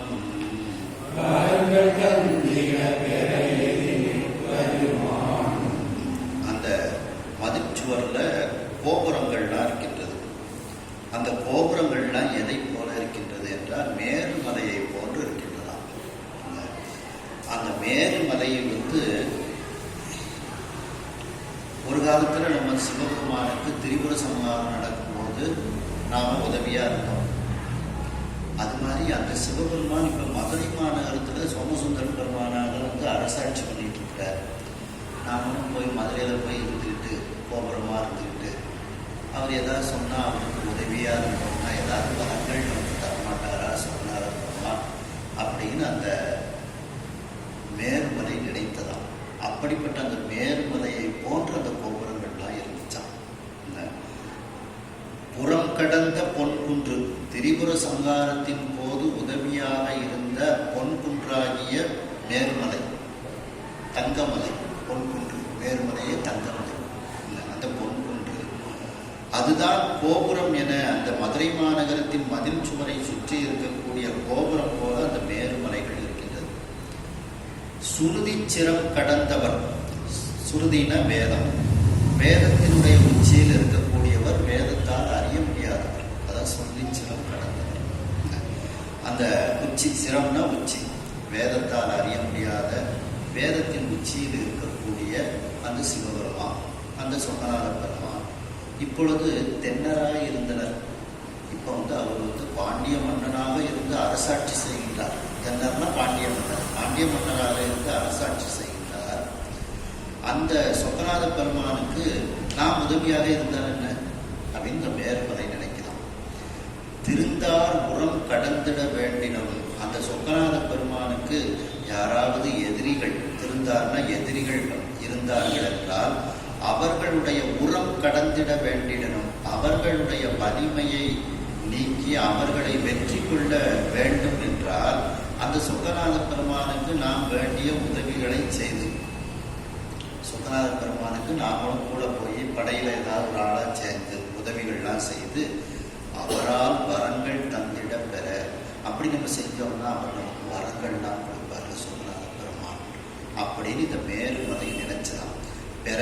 அப்படி வரங்கள் தந்திடம் பெற அவர்கள் வரம் தருவாரு, நாம் அதை பெற்றுக்கொள்ளலாம் அப்படின்னு நினைத்து கொண்டு எதிர் நிற்பதுமான அந்த கோபுரங்களை எல்லாம் அந்த மேல்மலையை போன்று இருக்கலாம்.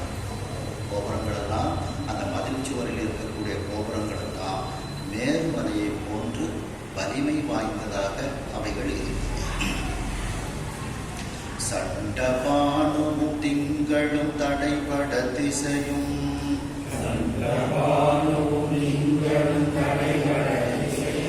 அண்ட கோளமும் பறந்து நீண்டு அகன்ற கோபுரங்கள்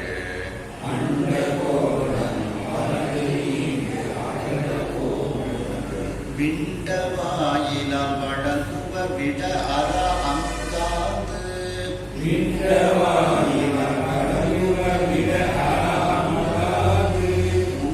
போல்வமும் உமிழ்வன போல்வம் உடலா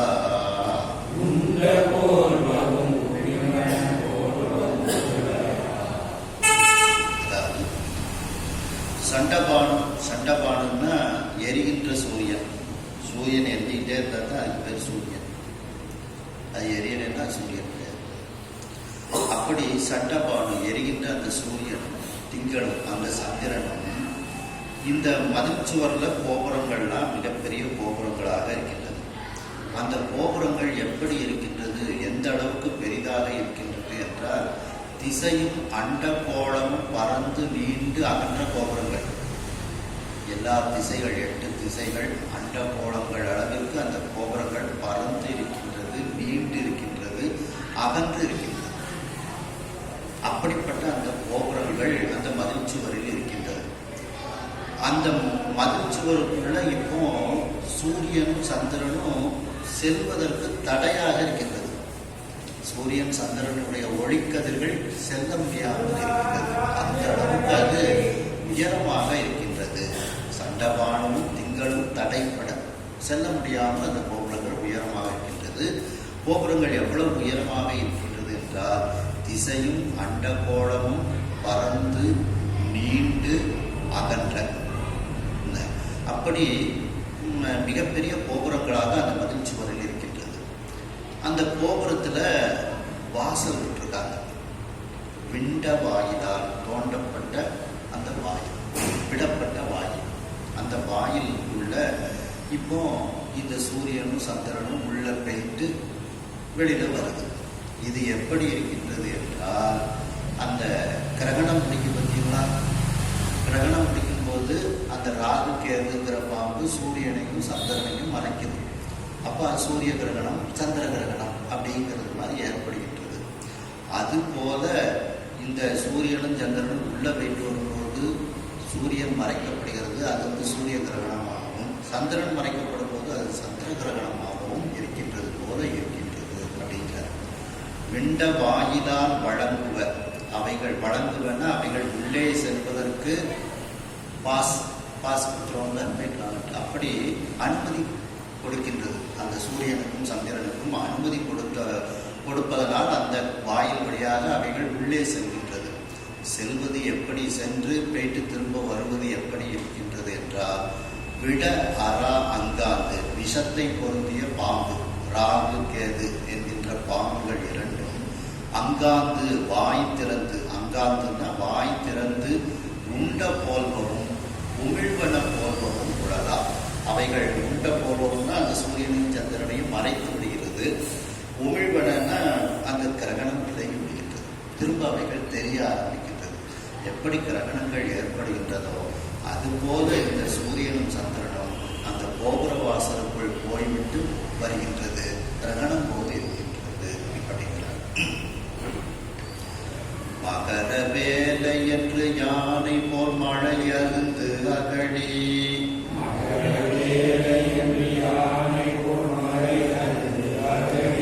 சிகரம் மாலை சுழம் மதில் திரைக்கரம் புலாவி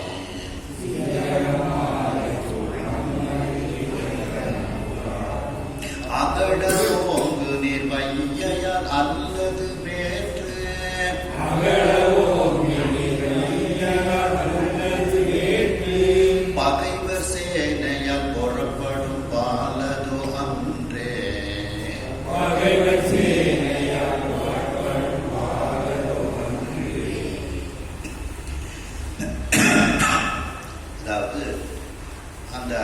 அகழி சூழ்ந்த அந்த மதில் சுவர்கள், அந்த மதில் சுவரோடு போர் புரியக்கூடிய வல்லமை வைகை நதிக்கு மட்டுமே தான் இருக்கின்றது. வேற எந்த எதிரிக்கும் அந்த மதில் சுவரோடு அந்த அகழியோடு போரிடக்கூடிய ஆற்றல் கிடையாது. வைகை நதிக்கு மட்டும்தான் இருக்கின்றது அப்படின்னு சொல்றாரு. மகர வேலை என்று, அந்த மகரம்னா சுறாமி, வேலைனா கடல். அந்த சுறாமீன்கள் வாழக்கூடிய கடல் போன்று யானை போல் மழை அறிந்து அகழி. அந்த யானை எப்படி தண்ணீர் குடிக்கின்றதோ அதுபோல நிறைய தண்ணீர் குடிக்கும். அதுபோல அந்த மேகங்கள் எல்லாம் யானை அளவிற்கு பெரிதாக இருக்கின்றது. அப்போ நிறைய தண்ணீரை அவைகள் அந்த தேக்கி வைத்திருக்கின்றது, கார் மேகமாக இருக்கின்றது. அதுபோல அந்த அகழி இருக்கின்றது. இந்த கடல் போலவும் அந்த மிகப்பெரிய கார் மேகம் போலவும் அந்த அகழியானது இருக்கின்றது. அந்த அகழி சிகரம் மாலை சூழ் அம்மதில், அதனுடைய உச்சியில் ஒரு மாலை அணிந்தது போல, அகழி மீது மாலை அணிந்தது போல அந்த மதில் சுவர்கள் எல்லாம் இருக்கின்றது. அதில் திரைக்கரம் துளாவி, அந்த வைகை நதியானது தன்னுடைய அலைகளாகிய கரத்தை கொண்டு துளாவி கொண்டு அகழ ஓங்கு நீர் வையையால் அல்லது அகலமாக ஆழமாக ஓங்கு நீர் அதிகமான நீர்ப்பெருக்குடைய வைகை நதியை தவிர வேற்று பகைவர் சேனையாக மற்ற பகைவர் சேனைகளால் புறப்படும் பாலதோ அன்றே அது தாக்க முடியுமா? வைகை நதி தான் தாக்க முடியும். ஏன்னா அதுதான் சமமான ஆற்றலோடு இருக்கின்றது. வேற்று பகைவர்கள் யாராலையும் பகைவர் சேனைகளால் அந்த அகழியும் அந்த மதில் சுவரும் தாக்க முடியாது. அந்த அளவுக்கு ஆற்றல் வாய்ந்ததாக அந்த மதில் சுவரும் மதுரை மாநகரத்துடைய அகழியும் இருக்கின்றது. புறப்படும் பாலதும்னா தாக்கப்படும் தன்மை உடையதா அப்படின்னு, எதிரிகள் வந்து தாக்கிட முடியுமா? முடியாது அப்படின்னு அர்த்தம். எல்லை தேர்வழி தடை செய்யும் இம்மதிர்புறம் சூழ்ந்து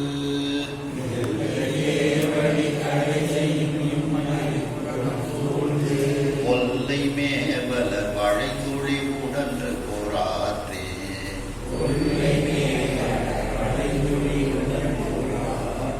வெல்ல மள்ளம் வேண்டுமோ பொறிகளே வெல்ல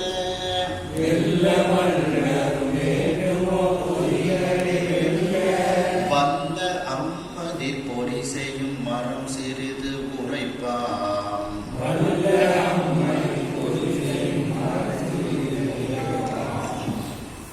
அந்த மதில் சுவர்கள் சூரியனுடைய தேரையே செல்லக்கூடிய அந்த வழியை தடை செய்யக்கூடிய மதில்களாக இருக்கின்றது. எல்லைனா சூரியன், சூரியனுடைய தேர் வழியை தடை செய்யும் இம்மதில், அதையே வந்து தடுத்து நிறுத்தக்கூடிய ஆற்றல் உடையதாக இந்த மதில்கள் இருக்கின்றது. அந்த மதில்களினுடைய புறத்தில் இருந்து புறம் சூழ்ந்து வெளிப்புறமாக சூழ்ந்து ஒல்லை மேவலர் வளைத்துளி, விரைவாக எதிரிகள், மேவலர்னா எதிரிகள், மேவுதல் அப்படின்னா மேவி போகுதல் அப்படின்னு அர்த்தம். மேவலர்னா மேவி போகாதவர்கள் எதிரிகள். அந்த எதிரிகள் வளைகுழி, வளைகுழினா முற்றுகையிடுதல். அந்த மதுரை மாநகரத்தை எதிரிகள் முற்றுகையிட்டால் அந்த அவர்களோடு போர் புரிவதற்கு வீரர்கள் வேண்டாம், வீரர்களே தேவையில்லை. அந்த மதுரை மாநகரத்தினுடைய மதில் சுவரிலும் அந்த அகழியிலும் இருக்கக்கூடிய அந்த மதில் பொறிகள், எந்திரங்கள், அது மட்டுமே போதும். அந்த எந்திரங்களே எதிரிகளை எல்லாம் சம்ஹாரம் பண்ணியது. ஒரு வீரர் கூட தேவையில்லை அப்படிங்கிற அந்த அளவுக்கு அந்த மதில் சுவர்கள் மிகப்பெரிய எந்திரங்களை, போர் செய்யக்கூடிய எந்திரங்களை உள்ளடக்கியதாக இருக்கின்றது. இதெல்லாம் இந்த இடங்கள்லாம் ஒரு பெரிய ஆராய்ச்சி. இப்போ என்னெல்லாம் ஏவுகணைகள், அந்த ஏவுகணை, இந்த ஏவுகணை, இல்லை 5000 கிலோமீட்டர் தாண்டி பாயும், இதுக்கெல்லாம் இதான் இடம், ஆய்வுக்குரிய இடங்கள். ஒரு காலத்தில் இதெல்லாம் இப்போ நம்ம அதை கண்ணால் பார்க்குறோம். இங்கேருந்து 10,000 கிலோமீட்டர் கூட அந்த ஏவுகணைகள் அடிச்சிடும் அப்படின்னு பார்க்குறோம். அந்த வளைகுழி உடன்று போராற்றி அந்த எதிரிகள் எல்லாம் முற்றுகையிட்டு போர் புரிந்தால் அவர்களை வெல்ல மல்லரும் வேண்டுமோ? மல்லர்னா வீரர்கள், போர்படை வீரர்கள். அவர்களை வெல்வதற்கு போர்படை வீரர்கள் வேண்டுமா? வேண்டாம். பொறிகளே வெல்ல வல்ல. இந்த மதில் சுவரில் இருக்கக்கூடிய பொறிகள்னா எந்திரங்கள். எந்திரங்களே அந்த எதிரிகளை வெல்லக்கூடிய வல்லமை வாய்ந்தது. அந்த மிஷினே போதும். அம்மதில் பொறி செய்யும் மரம் சிறிது உரைப்பாம். அந்த மதிலில் அமைக்கப்பட்டிருக்கக்கூடிய அந்த எந்திரங்கள்,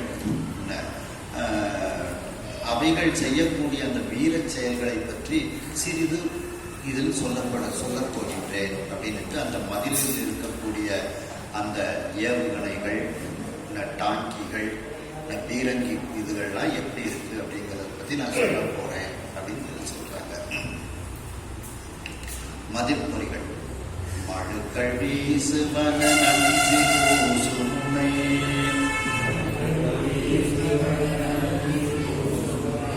வாள்கள் வீசுவன முத்தலை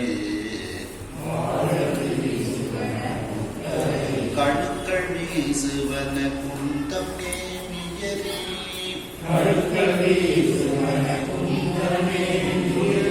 கால வீசுவன காலன்னே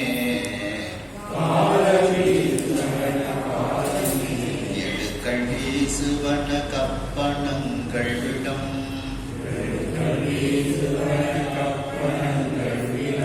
என்ன வீசுவன வல்நெடும் கொழுக்கள் வீசுவன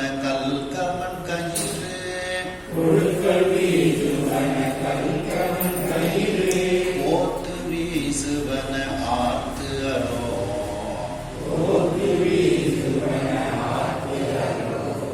அந்த மதிலில் இருக்கக்கூடிய அந்த எந்திரங்கள் பொறிகளை பற்றி கூறுகின்றார். அங்கு இருக்கக்கூடிய அந்த மதில் பொறிகள் எல்லாம் மழுக்கள் வீசுவன. அப்படியே கோடாரியை தூக்கி எதிரிகள் மீது வீசும். மழுன்னா கோடாரி. நஞ்சு பூசும் முனை வாள்கள் வீசுவன. நஞ்சு பூசிய கூர்மையான முனைகளை உடைய வாள்களை எதிரிகள் மீது வீசும். முத்தலை கழுக்கள் வீசுவன. 3 தலைகளை உடைய திரிசூலப்படை. கழுனா திரிசூலப்படை. அந்த திரிசூலப்படைகளை எதிரிகள் மீது வீசும். குந்தம்னா சிறிய வேல். நேமின சக்கரம். எரி கால வீசுவன. நெருப்புகள் பற்றுமாறு அந்த சிறிய வேல்களையும் சக்கராயுதங்களையும் எரிகால வீசுவன. நெருப்பு உருண்டைகளையும் அவைகளெல்லாம் வீசுகின்றது. காலன் நேர் எழுக்கள் வீசுவன. யமதருமனை போல இருக்கக்கூடிய எழுன வளைந்த தடிகள். எழுனா வளைந்த தடிகள். அந்த வளைந்த தடிகள் யமதருமனை போல இருக்கின்றது. அவைகளை எதிரிகள் மீது அவைகள் வீசுகின்றன. கப்பணங்கள் விடம் என்ன வீசுவன. கப்பணங்கள்னா முள் பொருந்திய தட்டு. ஒரு தட்டு, அதில் முள்ளு மாதிரி கூர்மையாக அங்கே இருக்கும். அதை தூக்கி வீசுவாங்க. அப்படி கப்பணங்கள். விடம் என்ன வீசுவன. அதுலேயும் விஷத்தை தடவி வீசுவாங்களாம். விஷத்தை போல வீசுவாங்களாம். வல் நெடும் கொழுக்கள் வீசுவன. வலிமையான நீண்ட கொழுன்னா கலப்பை. அந்த கலப்பையில ஒரு முனையில ஒரு ஊசியா இருக்கும் பார்த்தீங்களா, அந்த கோடாரி மாதிரி இருக்கும். அந்த இதுக்கு பேர் கொழுறு பேர். அதை எடுத்து வீசுவன. கல்லு, அந்த பெரிய பெரிய கற்கள். கவன், அந்த கவட்டை கல்லுன்னு சொல்றோம் பார்த்தீங்களா, அந்த மாதிரி உள்ள இது. கயிறு கோத்து வீசுவன. கயிறுகளை எல்லாம் அந்த எதிரிகளை நோக்கி இந்த எந்திரங்கள் வீசி அவர்களை அப்படியே பிடிச்சி கட்டிடும்.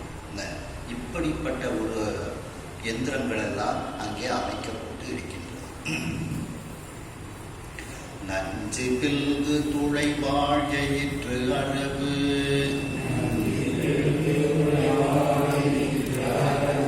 நானிமிர்த்து எரியும் மலையரா வெஞ்சினம் கொள்முளைவாய் திறந்து ஒருவாரை விக்கிட விழுங்குமா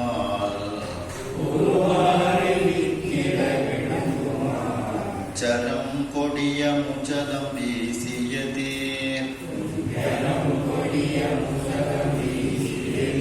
ஒழுகுவார் தலைகள் சிதறுமால்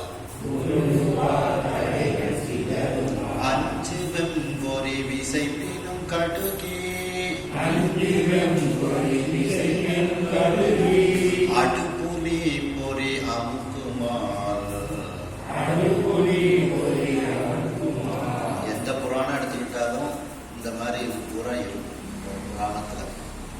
அந்த நாடு, நாட்டு வளம், அங்க இருக்கக்கூடிய மதில் சுவர், மதில் பொறி, நகழி, இதெல்லாம் வர்ணனை பண்ணணும் அப்படிங்கிறது ஒரு புராணத்துல இருக்கக்கூடிய ஒரு சட்டம். ஆனால் நீங்க எந்த புராணத்தை எடுத்தாலும் இதெல்லாம் வந்துகிட்டே தான் இருக்கும்.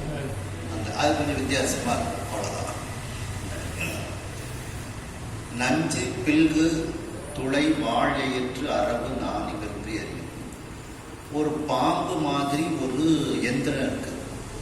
அந்த பாம்பு மாதிரி இருக்கக்கூடிய எந்திரம் நஞ்சு பில்கு துளை, அந்த நஞ்சை வெளியிடக்கூடிய துளை உடையதாக அந்த வாழையற்று கூர்மையான பற்களை உடைய, எயிருன பற்களை உடைய அரபு நான் நிமிர்த்து எரியும். அந்த பாம்பு போன்று இருக்கக்கூடிய அந்த எந்திரமானது தன்னுடைய நாக்கை நிமிர்த்து நஞ்சை அப்படியே வீசும், எரியும். மலை அரா வெஞ்சினம் கொள் முளைவாய் திறந்து பொருவாரை விக்கிட விளங்குமாம். அதுக்கப்புறம் மலைப்பாம்பு மாதிரி ஒரு எந்திரம் இருக்கும். மலை அரானா பாம்பு, மலைப்பாம்பு. பாம்புகள்ல பெரிய அளவு வந்து மலைப்பாம்பு. அந்த மலைப்பாம்பு அளவிற்கு ஒரு எந்திரம் இருக்கு. அந்த எந்திரம் எப்படி இருக்கின்றது என்றால், வெஞ்சினம் கொள் முளைவாய் திறந்து, மிகவும் கோபமுடைய, முளைன குகை, அதனுடைய வாய் வந்து ஒரு பெரிய குகை மாதிரி இருக்கும், முளைன குகை. அந்த குகை போன்று இருக்கக்கூடிய தன்னுடைய வாயை திறந்து பொருவாரை விக்கிட விளங்குமா, எதிர்த்து வரக்கூடியவர்களை விற்கக்கூடிய அளவிற்கு அது அப்படியே அவர்களை எடுத்து விழுங்கிவிடும். அது விக்கல் வருமாறு அந்த எதிரிகளை எடுத்து அப்படியே அந்த எந்திரமானது விழுங்கிவிடும். குஞ்சரம் கொடிய முசலம் வீசி, யானை போன்று ஒரு எந்திரம் இருக்கின்றது. குஞ்சரம்னா யானை, அது கொடிய முச்சலம். முச்சலம்னா உலக்கை அர்த்தம். அந்த கொடிய உலக்கைகளை எல்லாம் வீசி எதிர் குறுகுவார் தலைகள் சிதறுவார். அவர் அந்த யானை எந்திரத்துக்கு எதிர்த்தால வரக்கூடியவங்களுடைய அந்த பக்கத்தில் வரக்கூடியவர்களுடைய தலைகளை எல்லாம் அது வந்து சிதறடிக்கும். யானை மாதிரி ஒன்று இருக்கும், உள்ள நிறைய ஆட்கள் இருந்து இந்த மாதிரி உடனே அந்த உலக்கையை வச்சு அடிப்பாங்க. இப்படிப்பட்ட எந்திரங்கள் எல்லாம் அங்கே தயார் பண்ணி இருக்கின்றன. சிதறும். அஞ்சு வெண்பொறி விசைப்பினும் கடுகி அடுப்புலி பொறி அமைக்குமாம். அந்த அஞ்சு வெண்பொறி, இப்படிப்பட்ட அந்த மேற்சொன்ன பொறுமையான அந்த பொறிகள் விசைப்பினும், அவைகளெல்லாம் கொஞ்சம் தாமதித்தாலும் வேகமாக சென்று புலிப்பொறி அப்படிங்கிற ஒரு எந்திரம் இருக்கிறது. புலி எந்திரம் அப்படின்ட்டு, அந்த புலி எந்திரம் எதிரிகளை அப்படியே அமுக்கி கொன்றுவிடும் அப்படின்ட்டு இப்படிப்பட்ட எந்திரங்கள் எல்லாம் அந்த மதில் சுவரில் அமைத்திருக்கின்றார்கள். எள்ளியேறு நிறைய ஒளி மார்புகிற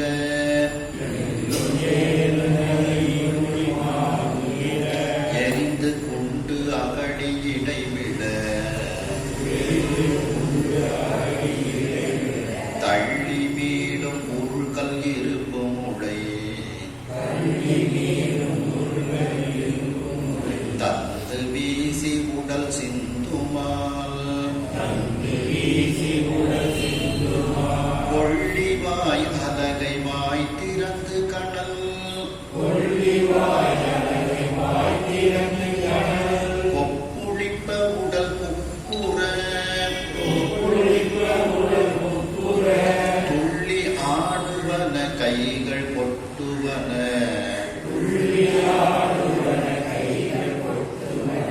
தோள் புடைப்ப சில கூடியே.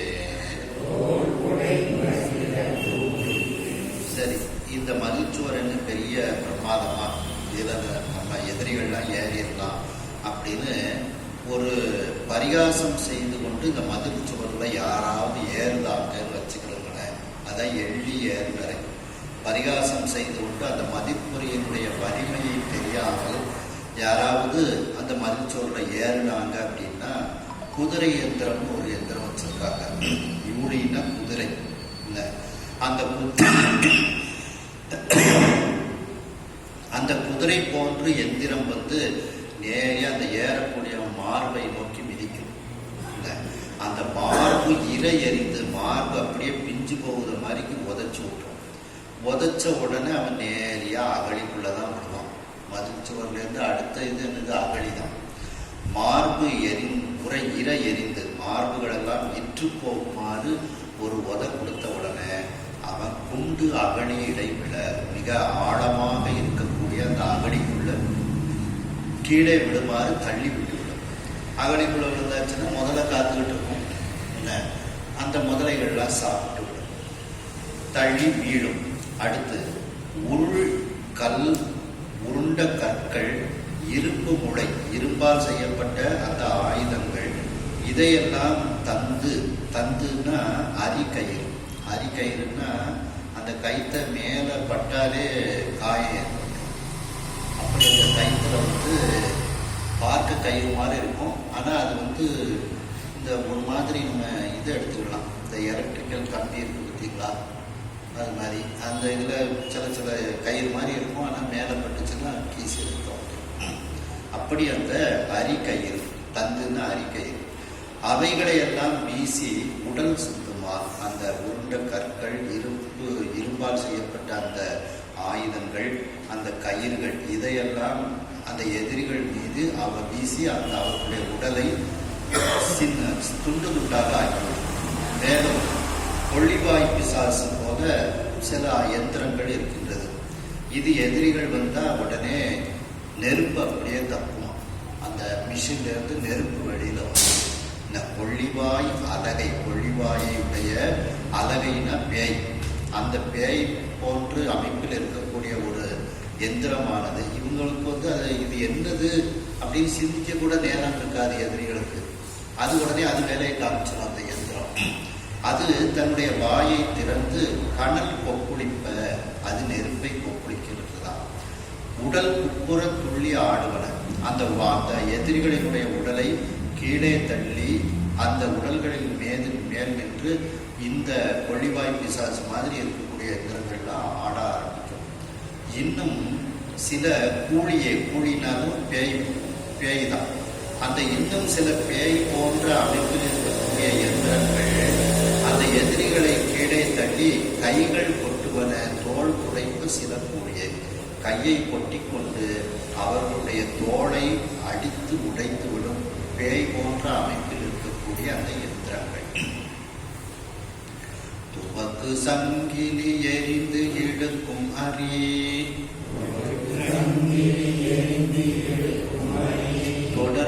தொடர்பிடித்த கை அறுக்க விட்டு உவக்கும் பொன்னலர்கள் தலைகளை திருகி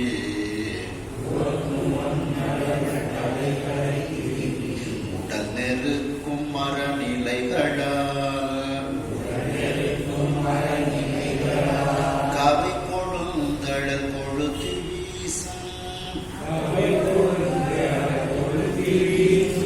எதிர்கள் உருட்டி அடும்பொல் என உப்பை கடும் கல் மழை பெய்யும் அட்டமனல்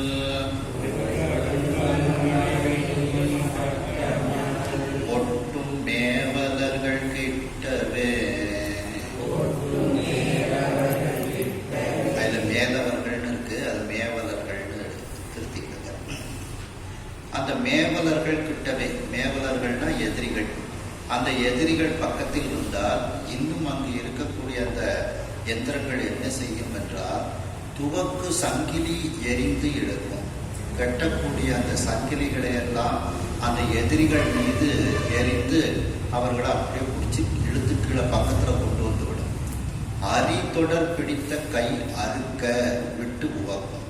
அரி தொடர்னா அரி சங்கிலின்னு அர்த்தம். தொடர்னா சங்கிலி. அதுவும் அந்த சங்கிலி போல இருக்கும். அது கைக்குள்ள பட்டுச்சுன்னா அந்த கையவே அறுத்து கொண்டு சென்றுவிடும். அப்படி அந்த அரிசங்கிலி பிடித்த கை அறுக்க, அதை அந்த சங்கிலியை இவங்க நம்ம பிடிச்சிருவோம்னு பிடிச்சாங்கன்னா கையை அறுத்து விடும். அப்படி அதை பிடித்த கையை அறுத்து அதை பார்த்து இவைகள் சந்தோஷப்படுவான், அறுக்க விட்டு விடுவோம். ஒன்னலர்கள் தலைகளை திருகி உடல் நெருக்கும். எதிரிகள், ஒன்னலர்கள்னா எதிரிகள், எதிரிகளினுடைய தலைகளை திருக்கி அவர்களுடைய உடலை அப்படியே நெருக்கும். அந்த மலைப்பாம்பு சுற்றி நெருக்கும் பார்த்தீங்களா, அது போல நெருக்கும். மரநிலைகளால், அந்த மரத்தால் செய்யப்பட்ட அந்த நிலைகளை கொண்டு இவ்வாறு செய்யும். கவை கொழுந்து அடல் கொளுத்தி வீசும். அந்த முனைகளில் நன்கு எரியக்கூடிய நெருப்பை கொளுத்தி எதிரிகள் மீது வீசக்கூடிய எந்திரங்கள் அங்கே இருக்கின்றது. எதிர் கல் உருட்டி அடும்.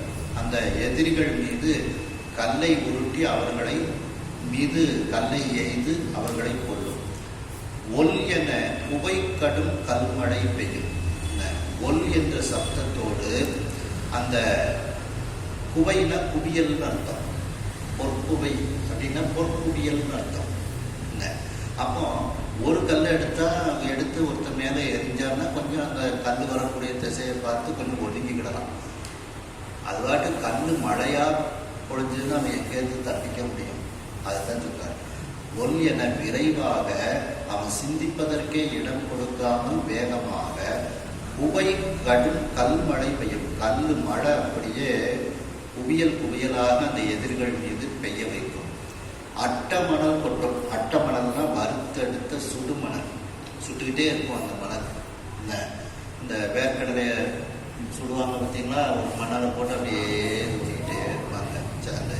அதுபோல் அந்த மணலை வறுத்துக்கிட்டே இருப்பாங்க. வறுத்த மணலை சுட சுட அப்படியே எதிரிகள் மேலே தூக்கி வீசிடுவாங்க. இதெல்லாம் இந்த எதிரிகள் பக்கத்தில் வந்தால் இப்படிப்பட்ட அந்த எந்திரங்களை எல்லாம் அந்த எதிரிகளை மிகவும் துன்பப்படுத்தி அவர்களை வெற்றி காணும். இன்னைக்கு இதுவரைக்கும் இருக்கட்டும். நான் அடுத்த அலை தொடரும். கையிலாய பரம்பரையில் சிவஞான போத நெறி காட்டும் வெண்ணை பயில் வாய்மை கண்டம் சந்ததி கொனை ஞான பாமுபாகி உயிராரும் பொழித்திருவாடு துறைவாள் பொருளாட்சிவாய தேவம் சயிலாதி மரபுடையும் திருமரபு நீடோடி தழைகமாதோ. ஹர நம பார்வதி பதையே.